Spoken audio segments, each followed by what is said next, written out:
What is up, football fans? That was it for the NFL draft. We're recording this on Wednesday, April 29th, a little bit after the draft. We've digested a lot, seen some trades, a historic number of trades in the NFL draft. But that's it for NFL news for quite a hot minute here. It's going to be a little slow. It's going to be a little dragging along. We're going to head into the dog days of summer here pretty soon, dog days of spring, if you will, as a football fan. But welcome to Play Action Takes, Apollo Media's NFL podcast. I'm your host, Son Strankman, joined always by Kush Patel. How we doing, brother?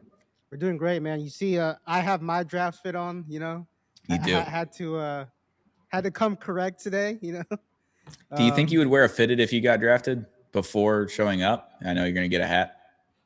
I probably. Okay. Probably. You just switch the hat out of the thing. You take your hat off and put that one on. Yeah. All right. I think I would probably wear our H-Town versus everyone hat. Just to Sure. and then whichever team decides to stupidly draft my ass, I'll wear their hat.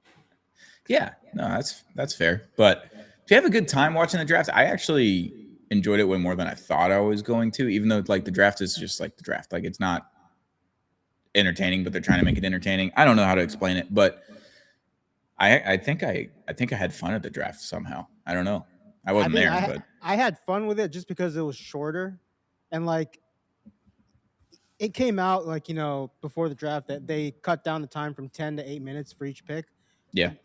That definitely added up because with the first round, the first round was done by what, like 10 something? Yeah, it was right around 10, I think. Yeah. I remember back in the day, it used to be till like 12 o'clock, sometimes 1 o'clock till it was done. No, like I think when Goodell took over, the first round took like on average over 6 hours. Yeah. Like over 6 hours. That's crazy. That is crazy. Which is insane because it was what, 15 minutes a pick? It was fucking crazy. Like I felt like the draft itself had a pick would like get announced and then the next team would be on the clock, and most of the time it would say the Browns or the Eagles or whoever was on the clock next. The pick was already in. I thought that was a pretty good indication. There was an occasional team where it'd be 5 minutes, 4 minutes, whatever it may be, when the timer actually starts showing up on TV, where they would let it go for a little bit. But I felt like everyone was not waiting till the end to send in your pick, one, and two, for the most part, the pick was already in by the time the pick was announced on the actual stage. So I thought that was interesting. Yeah, I enjoyed that aspect. Especially after 15, 16 to like the late ones. Mm-hmm. They were like coming in quick, and I was like, I love this, man. Let's get this thing, let's get it over with so I can go to sleep, man. Yeah, and I thought the other thing was you would see a trade happen like on the screen. They would announce a trade, but then they wouldn't update the score bug of like who was next. Like if like the Dolphins, obviously they traded 11 and 12 with the Cowboys. They just swapped places. For a solid 60 plus seconds, it said Dallas for 11-12, and I was like, what the fuck did we trade? Like, what did we do here? Like, we don't have a first round pick now. Like, what did we get? Dak Prescott? Like, what are we doing? Like, CD Lane?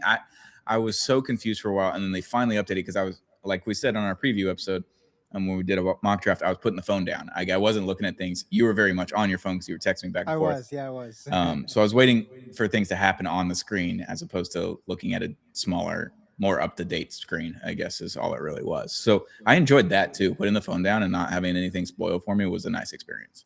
Yeah, you were off your phone. I was on my phone constantly, just trying to see what was happening. And, I was texting you on the side. I was texting a couple other people on the side, and I feel like I was kind of early with the phone because I was texting some of my other friends, and they're like, "What are you talking about? What's going on?" And it's just, well, that's how it's gonna go on draft day nowadays.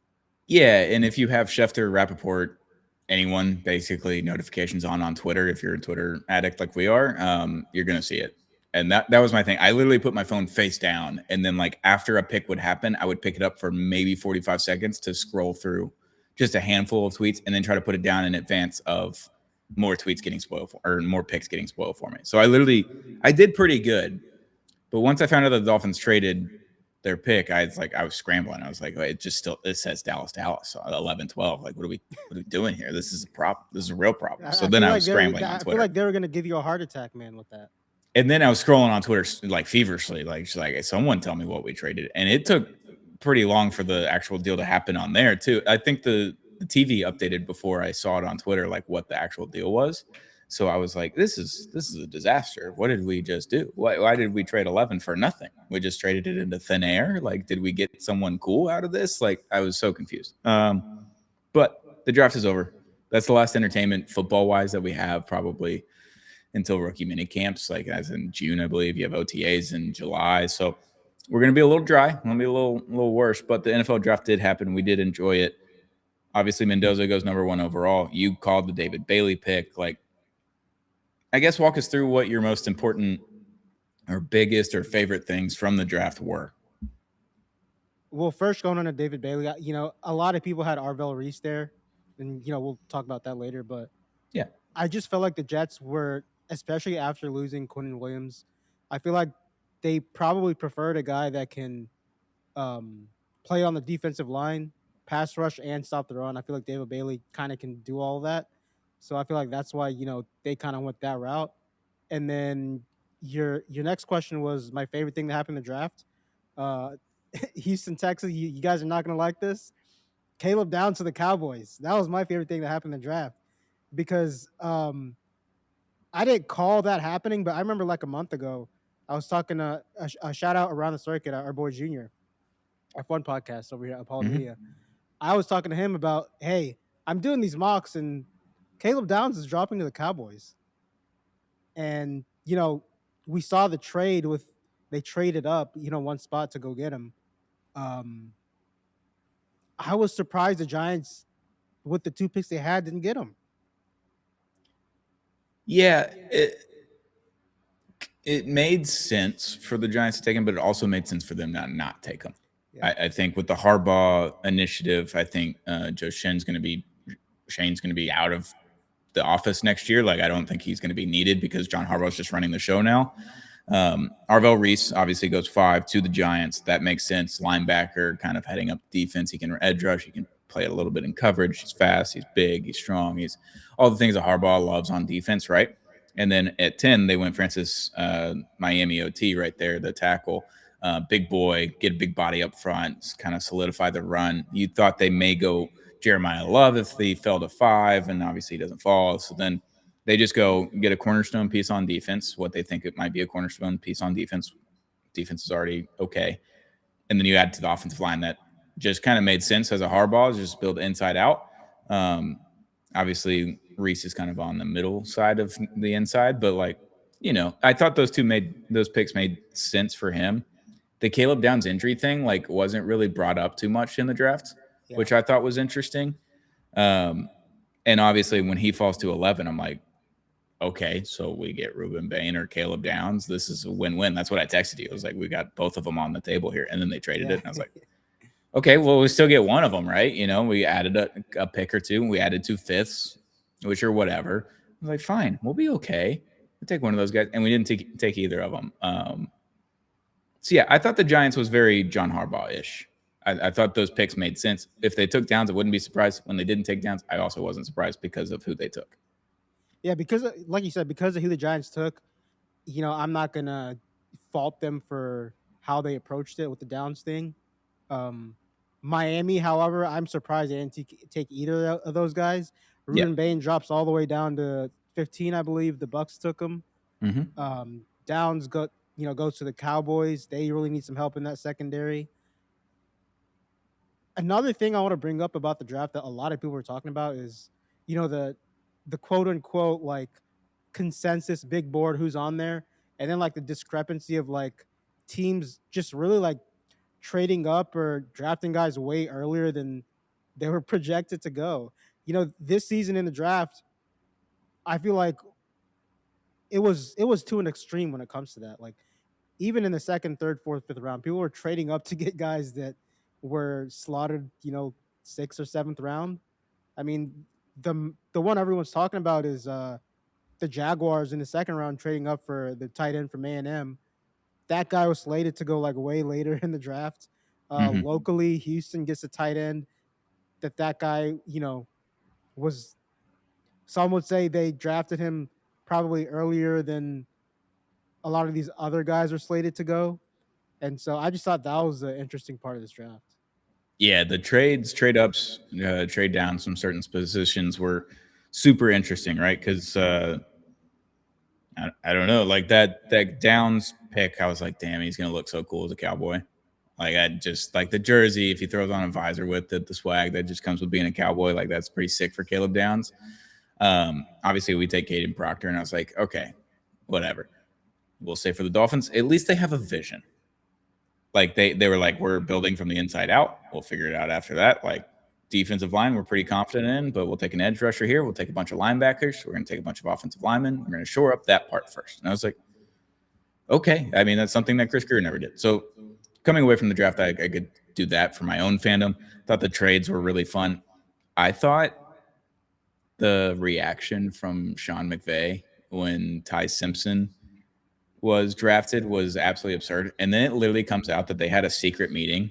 Sean McVay and Ty Simpson, they had already met and talked and all this kind of stuff. They kept it on the down low. That wasn't an official, like, I don't know what it was, but it seems weird, especially when that happens, because it doesn't look like Sean McVay's excited at all. He's like kind of pissed off because it is a pretty high pick, right? 13. You can get a pretty solid guy to help out the offense or the defense at this point, right? Like Ruben Bain was on the table here. Sadiq, like from Oregon, like that would have been interesting. You could go Caleb Banks and shore up that defensive line. Like there was a lot of stuff there in the first round that feels like could have helped the Rams to win a Super Bowl or go battle for a Super Bowl this year. And they went with a backup quarterback who's probably going to be your third string this year to sit under Matt Stafford, which Green Bay has done for decades now, if not half a century. So like it works. It clearly works. It helps when you get the right guy. But thought that was really funny that Sean McVay looked like he was the maddest person of all time when they drafted Ty Simpson. Yeah, the Ty Simpson at 13 stuff was Weird.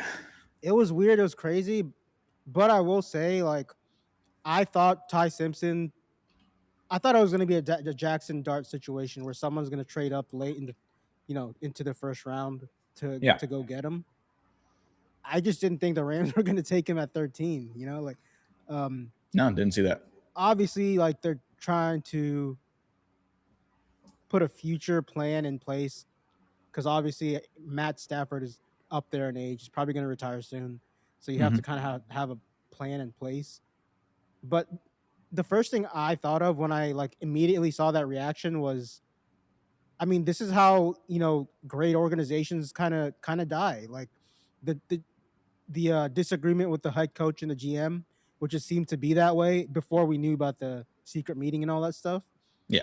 And I like my immediate reaction was, man, um, Sean McVay might not be there when Ty Simpson is going to start his career as a starting quarterback. I don't know. That was kind of my immediate reaction with that. Yeah, and then we learned more, and it was all kind of part of the plan Yeah, anyway. So that was fun. Ruben Bain Jr. just picking up the hat and never looking in the mirror was incredible. Just grabbing it and going to the stage. I thought that was a funny, just like aura, swag, whatever kind of moment you want to do. Blake Miller, when he got drafted, he gets the call from the Lions and he says, "Thank you, Coach Campbell," and his girlfriend immediately lights up. Like so excited because it's Coach Dan Campbell. Like he's going to the Lions. He gets to go play for yeah. Campbell. Like I thought that was pretty cool. It's just like she was so excited that he gets to go play for a guy like that, I guess, is really what it was. Thought that was fun. Um, yeah, the first round overall, I thought was like pretty entertaining. Handful of trades, right? Had some surprise picks. You had, oh, who's the guy that got traded to the Eagles from the Vikings? Um, Makai Lemon for the Eagles, I believe. yeah, but the defensive lineman that went from the Vikings to the Eagles and got $100 million deal. I'm blanking on his name. Jonathan Grenard. It was Yeah, Jonathan Grenard. Grenard. There it is. Grenard gets traded during the first round, right? Um, for and gets $100 million deal with the Eagles, and everyone thought he was going to get more, but maybe he just wanted to go to Philly. Thought that was interesting. Thought the Cowboys just had a really good draft. I do too. I I do think they too. had a really solid I draft. do I think too. the Chiefs also had a really solid draft. They just you get CB1 and you get Peter Woods just I to slot I in the think a defensive lot of tackle. teams in this draft, they didn't go like all out, crazy picks, Yeah, superstar potential. I think like a lot of teams kind of got what they needed, and no flashy picks. Obviously, the Eagles trade they get Makai Lemon. We has some of those there, but for the most part, I feel like people got what they needed, and I feel like that's what this draft was kind of going to be because you know we've heard the talk about this draft like was kind of a boring draft. We didn't really have a polarizing player like Shooter Sanders last year, Right. in this draft. So I felt like teams were going into this one thinking, look, we're not gonna try to hit a home run. We're just gonna try to put some singles together and call it a day. Yeah, a lot of gaps were filled, a lot of like necessary positions were filled, that kind of stuff. I thought that was good. Like the Browns not taking a weapon with their first pick at 9. I was like, yeah, okay, good. Like Yeah, you shouldn't take a weapon right now. You need offensive line. You need offensive help too. You need wide receivers, running back, all that kind of stuff. But like build it with the line first. If you think you believe in Shadur Sanders or Dylan Gabriel or Nasty Man, like whatever, just build the line up. Thought that was good. The Saints take, or this is the weapons talk. We'll talk weapons real quick. Top 10. Jeremiah Love goes to the Cardinals at 3. Cardinal Tate goes at 4 to the Titans. Then at 8, Jordan Tyson goes at 8 to the Saints. And I hated all 3 of them. I literally hated all 3 picks. Like none of this is what you guys needed right now, and you all just did the wrong thing, and that's why bad teams stay bad teams. However, they could all be super duper stars and it all work out. But it just felt like an absolute disaster for 3, 4, and 8 I with I the thought I thought Cardinals, the Tate Titans, one and was interesting because yeah. me and you were talking about it, and we had either Sonny Styles going there. Robert Mm-hmm. Styles there. His defenses are always good. I thought they were gonna go defense. Um, they went receiver. And then Jeremiah Love was gone at 3. I Mm-hmm. thought he would slip to 4. That didn't happen. So I guess the Titans were thinking we're gonna go offense, and our guy was probably Jeremiah Love. He's gone. We're taking Tate. Um, yeah. I just thought if the Titans got Arvell Reese, he would have been a superstar in that defense, man. Yeah, you could have went defense. You could have just taken the first offensive lineman off the board. Just like Cam Ward just got, he was running for his life for most of the second Yeah. half of the season last year. Just like I've seen this mistake too many times now, personally with my team. And then like you look at the Bengals with Joe Burrow. They took Jamar Chase, and Jamar Chase is fucking awesome, right? He's like so sick in wide receiver. They didn't build inside out, and for that reason, Joe Burrow continues to get hurt every single season because his offensive line is bad and horrendous and bottom of the league and everything. And they continue to just go get weapons. T. Higgins will pay him. Jamar Chase will pay him. Like, think that's the mistake that the Titans made. The Cardinals taking Jeremiah Love, like maybe it's just Adrian Peterson all over again. And he's just like, yeah, I went to a shit team, but watch this. Here's 2K. Like, maybe. I don't know. I don't think Jeremiah Love was as good as Adrian Peterson was back in the day, but I could be wrong. Like that one's, I can at least see like the vision with that one. I did not see the vision with Darnell Tate. You're like, here's a weapon for your quarterback who's too young but hasn't developed because your offensive line is so bad. They just missed on that one, I think. And then the Jordan Tyson one going to the Saints. We literally did this in the mock, and I was like, please God, do not send Jordan Tyson to the Saints because of the training facility, the training people, the injury history that happens in the Superdome and New Orleans with wide receivers specifically right now. I was like, just don't send that guy to that team. And that's exactly what happened. I was like, that was the disaster of the first round for me, which made it entertaining because I was like, I don't see the vision, but I'm not an NFL scout. I'm not an NFL GM. I'm not in charge of anyone. But that was pretty fun top 10 right there to have those 3 picks. I was like, ooh, I don't know. Yeah, I think with the Tyson pick to the Saints, obviously the injury stuff, but I think it was good for them in the sense that you have an unproven quarterback in Tyler Shuck. You want to give him weapons. I mean, damn, if both of these guys, Chris Olave and the Jordan Tyson can stay healthy, that's you know, it's a pretty good a 1-2 receiving combo that you Yeah. have down there in a young team with the New Orleans Saints, with Kellen Moore coaching that team up there. But it remains to be seen. We'll see. And then the Seahawks defending Super Bowl champs, right? They took Jeremiah Love's backup, Price from Notre Dame running back. They Now did. they have their replacement running back and get him for 5 years, a little bit more expensive. You know what the crazy thing is that Jeremiah Love is now the highest paid running back of all time. That's wild. That's insane. Like he hasn't played it down, and he's already guaranteed the most money that a running back's ever made on a single contract in NFL history because they drafted him number 3 overall. That is, you know, it's funny to think about because we always think about the running back position like, you know, you're not going to get paid as much as these other guys, but I don't know. It looks like that's changing. And it's only because he got drafted at number 3. Like, if he gets drafted at number 9, that doesn't happen, right? Or maybe Yeah. 8. Like, Yeah. it's lower than what, like Swift and Saquon and all these other guys have gotten recently, and Josh Jacobs with the Packers. Like, those are the bigger running back deals that we've had, and they're all like under $50 or $50 million. I think Jeremiah Love is like $54 million, and it's guaranteed too. That's the crazy thing. It's like there's no incentives on the rookie deal with the 5th-year option. So, crazy on that one. Arbel Reese, that was a fun one. Sonny Styles going to Washington, helping Dan Quinn's defense out. Like, could be considered a steal at that point. 7 picks in. I don't know. He could go as high as 3, but he could go as low as 12. Like, there was all kinds of talk about him. Mansour Delane going to the Chiefs made so much sense.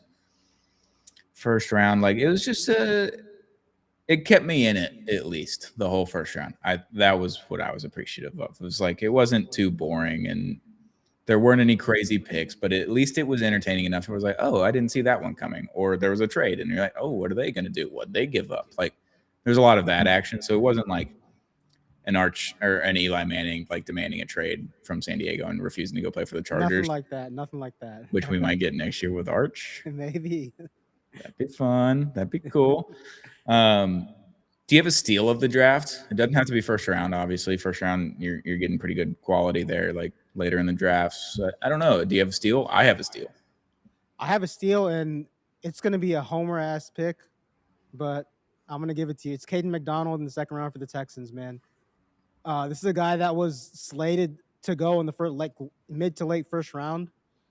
Played for that Ohio State defense, a bunch of studs on that defense, and with the Texans, you know, I don't know if you guys have heard breaking news. They re-signed Aziz Al-Shaair, extended him today. Yep. He's going to be there for a while.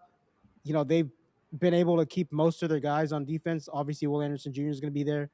Daniil Hunter is going to be there. Caden McDonald in that interior defensive line, that's fucking scary for the rest of the NFL, man, because the one weakness that this Texans defense had was the interior defensive line, where they obviously D'Amico likes to rotate guys in, but they never really had a solid, you know, talented answer in that position. And you might not have been able to pass on this team, but at some points you were able to run on this team. If Caden McDonald develops and, you know, becomes that nose tackle slash, you know, defensive tackle that I think he's going to be, I mean, what the hell do you do against this defense as an offense? No, that's terrifying. It shores up kind of the middle of your run defense, which you didn't have too many problems with, but you did lose a handful of games last year because of run defense, right? That first or second week of the year, right? You played the Bucks on Monday Night Football. They ran all the way down the field when they didn't run all game really, but they got like 80 yards of rushing to win that game. And then obviously the Patriots were able to kind of run all over you in the playoffs, even though that game wasn't lost on the ground on defense. Yeah. That game was lost on the other side of the ball.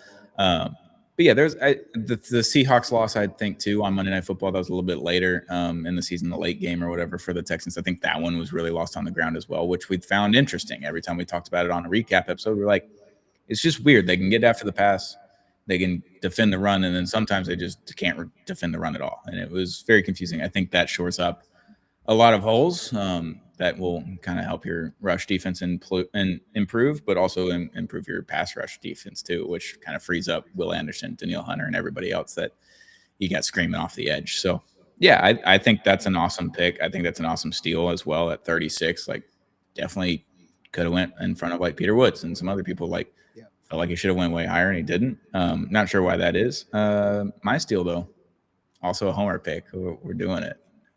Jacob Rodriguez, Heisman vote winner, or he gets some Heisman votes.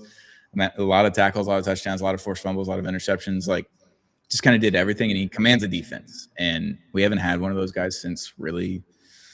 It's been a while. Like, we had Joey Porter for a couple of years there. Like, Channing Crowder was pretty good. And then it was like Cameron Wake, but he was an edge rusher, right? Like, we haven't had that linebacker just guy that's commanding a defense. Like, I know Jordan Brooks is good and everything, but his stats being just tackles is a bad thing because you're on defense all the time and he has all these tackles.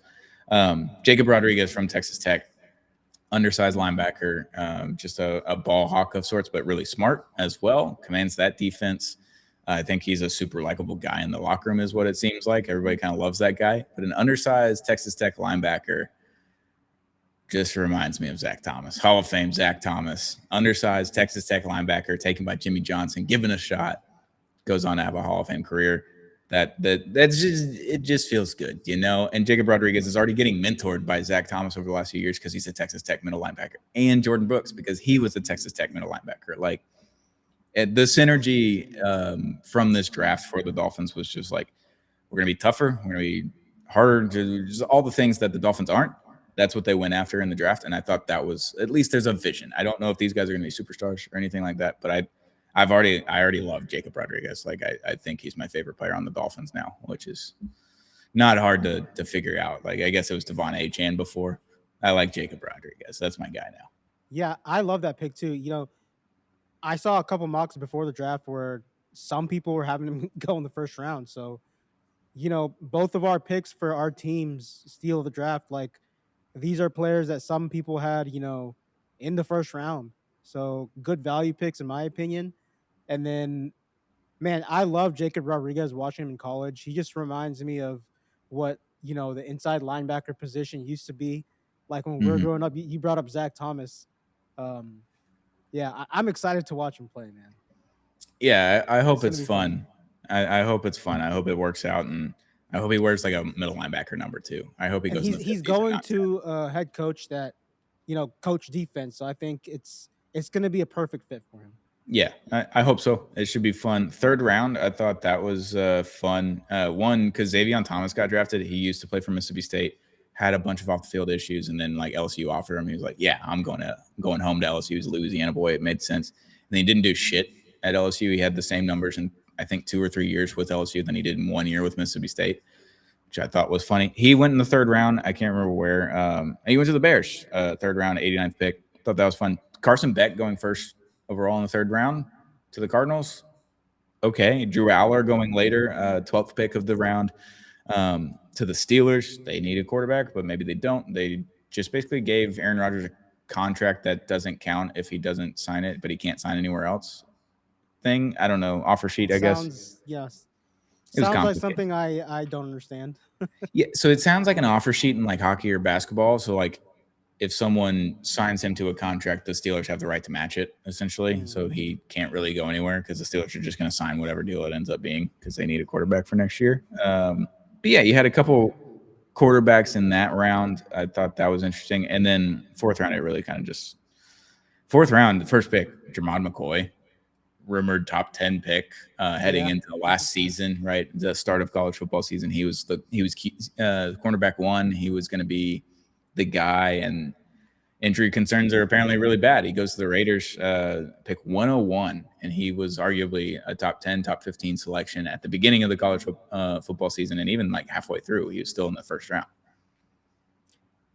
Yeah, that the health concerns that came out were kind of crazy. I saw Yeah, something earlier where I don't even remember the specifics of the degenerative knee or whatever, but right. you know, they pretty much the gist of the report was if he, you know, injures that knee one more time, his career might be over. So I guess teams saw that and were kind of passed on him.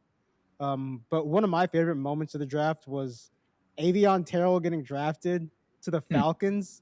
He gets to play on the other side at corner from his brother. That was awesome, dude.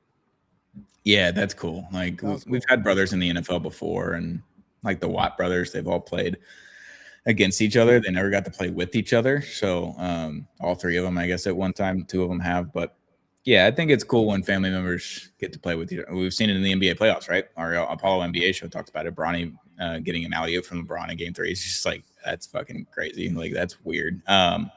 We don't get to see those in the NFL, but like brothers getting to play with each other on the opposite side of that, that's really cool because you're gonna have 2 Terrells on each side is pretty fun. Um, Another pretty fun moment, which just brought me back to the happy days of being a Dolphins fan a few years ago with Mike McDaniel, was when he did that big fist pump when Devon Achane got drafted in his office in the Dolphins headquarters and everything. He basically said, "If you draft Brennan Thompson right here, I'll take my shirt off." Is what he told the owner and the GM of the Chargers. I watched the whole video, and then obviously at the end, he's like, "If you don't have a pulse right, if you're not fired up right now, you don't have a pulse." He was just so excited to have the fastest guy in the draft, basically, on his team again. He's addicted to speed, and you know what? We saw it didn't work all the time in Miami. But hey, that's my guy, Brennan Thompson. He's going to my other guy, Mike McDaniel. Still love Mike, but it just didn't work out. And Brennan Thompson, Mississippi State, got to showcase his skills at Mississippi State, which didn't see that one happening. First wide receiver drafted from Mississippi State since 1996. Wow. That's when I was born. I did not know that. That's a crazy. I think Eric Moulds was the last Mississippi State wide receiver to be drafted. Oh, at any moment in time, not just like in the top 4 rounds. Drafted. We haven't had a wide receiver drafted since then. So that was cool for the school, obviously, and good for recruiting for us, I guess. Yeah, that's a crazy. I did not know that. It's a long time. Kind of shocked me. That one kind of shocked me. Yeah, we run the damn ball in the SEC. Cade Klubnik going to the Jets when everyone's like, why are the Jets not taking a quarterback? Why did we miss that out? And then they draft Cade Klubnik, which was funny. It's like, oh, man, did you get the worst one? Maybe. Who's to say? But taking him in the I feel like this run on quarterbacks, like obviously the Cardinals, they have to fucking draft someone at quarterback. I guess they went with Beck. Do I think they see Beck as the future of the franchise? Probably not. Same thing with Klubnik. Do I think the Jets see him as the future of the franchise? Probably not. I think all these teams are waiting till next year. Like Dante Moore, Manning, all these guys are coming out next year. Drew Mestamaker.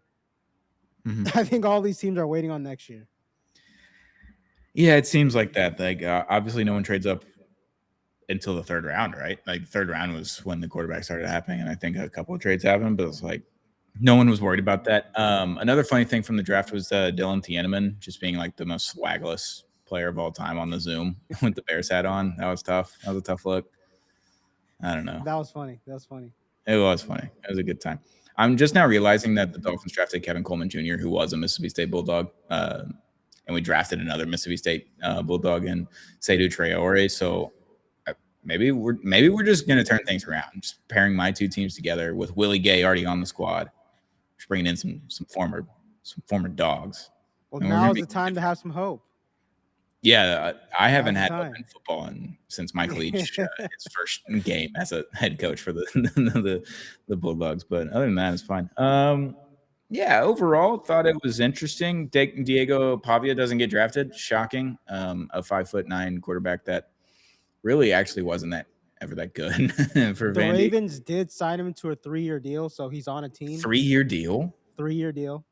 Shit, I believe it's a 3-year deal. Anyone in the comments, if I'm wrong, please tell me, but I think it was a 3-year deal. I have to look this up now. This is insane. Signs Pavia signed a 3-year deal as an undrafted free agent. Yeah. Sure. Finally, he earned $2.5 million in NIL money at Vandy last year. Now he accepts at over a $1 million loss. That's crazy. Okay. Well, yeah, he didn't get drafted. Don't think he really deserved to be drafted, but we've also seen Johnny Manziel go in the first round. So anything could happen, really. It kind of reminds me of Johnny Manziel, but that was how many years ago? That was his hero. His mentor, which seems like a problem. Taylor Green going to the not the best guy you want to have as your mentor. No, if you're trying to be an NFL quarterback.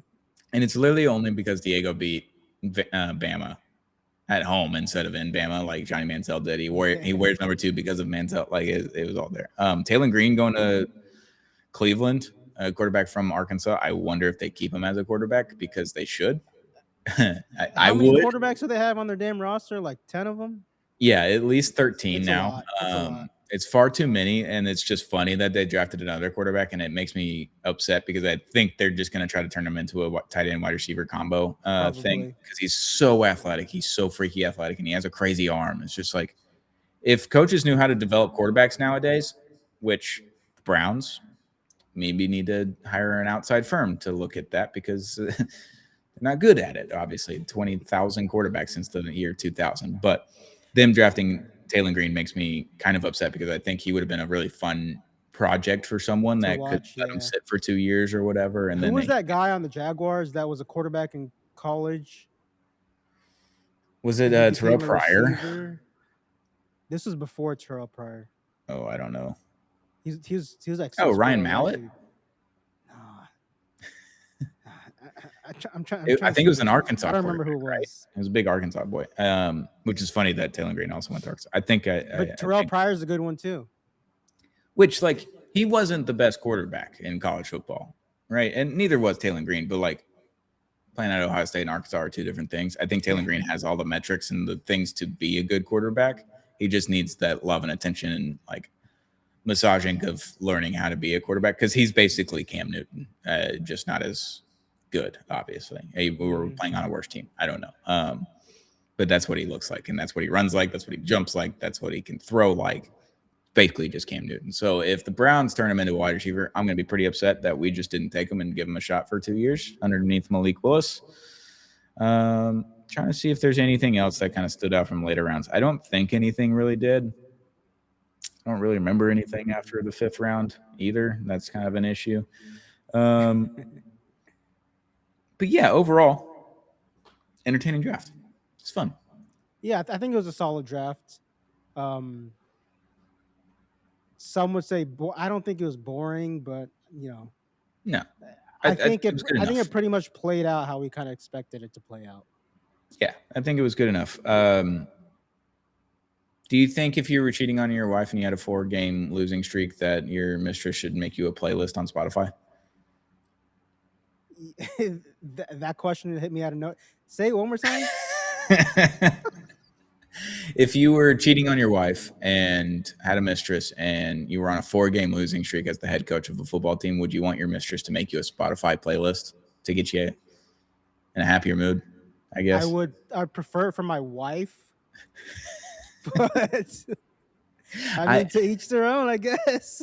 I just can't believe how many things are just like continue to come out about Vrabel and Rossini. It's insane. It's literally I didn't even insane. hear about that one. Okay, yeah. So Diana Rossini made a playlist. Breaking news to me.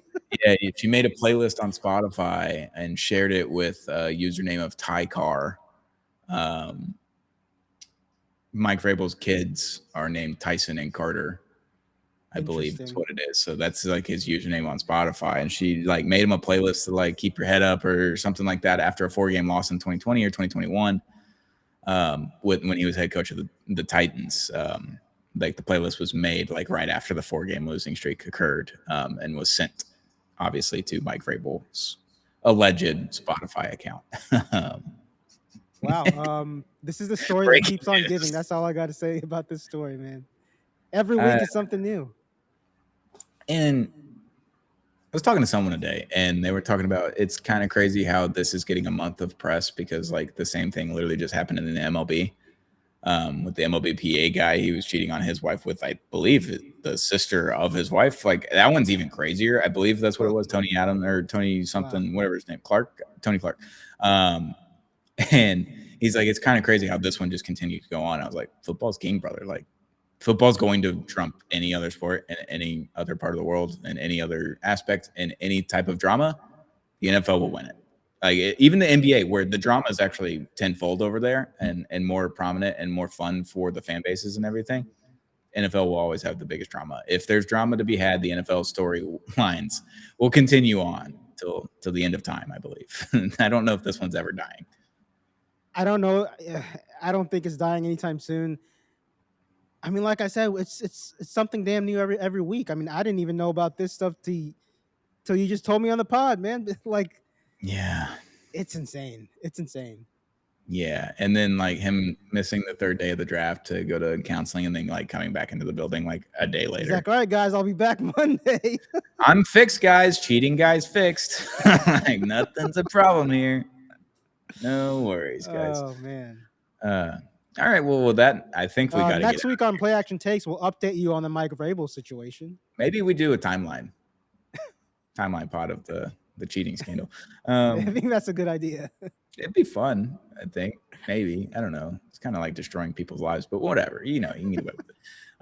But that'll do it. I don't think we have anything else before we get out of here. The draft was fun. Now we're heading into a dead period. We're going to have to come up and be creative now over the next couple of months until actual news starts happening. If there is news, obviously we're going to talk about it on Play Action Takes. Make sure you hit that subscribe button if you haven't already on our YouTube, Play Action Takes Pod. And you can go follow us, subscribe to us there, turn on the notification bell. Hit the subscribe button on audio podcast platforms like Apple, Spotify, where we also have video there. Follow us on social media at Play Action Takes. We enjoy everyone. We've had a lot of fun during the draft, but now the draft is over and we've kind of mingled on it for about a week. And now I'm not going to think about it for about a month, probably, is what's going to happen. But that'll do it. Play Action Takes, Apollo Media's NFL podcast.